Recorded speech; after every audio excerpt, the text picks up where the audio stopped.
меня. Но твои родители против нашего венчания. Давай свяжем. Что вы говорите? Я не могу. Когда прошли ты навсегда. Нет, я согласна. В это время Марии помогала собираться ее помощница.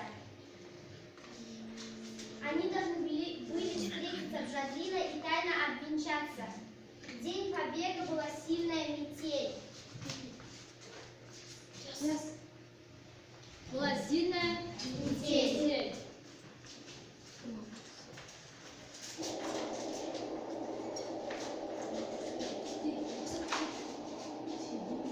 Была сильная метель, и Владимир заблудился в лесу.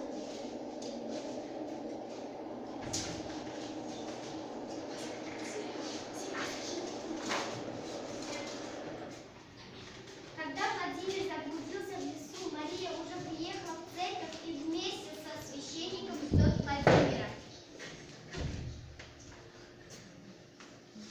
В церковь входит молодой человек.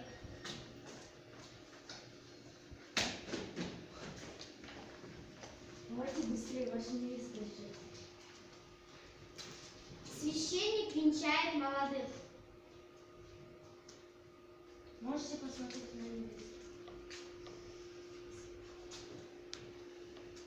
Это не он.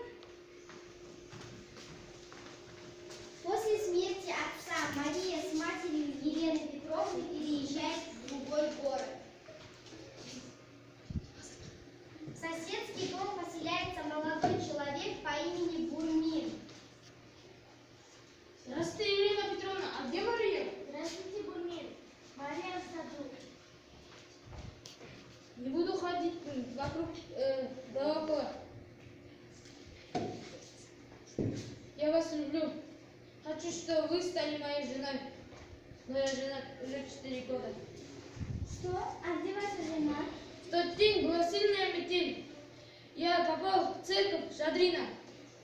И священник сказал, быстро венчайтесь. Я не знаю, как ее зовут, и она где живет. Так это были вы? Вы меня не узнаете? Это была я в тот вечер. Они были женаты уже 4 года. В тот роковой вечер Марию обвенчали с Бурмином вместо Владимира. После этой долгой встречи они создали счастливую семью. Хорошо.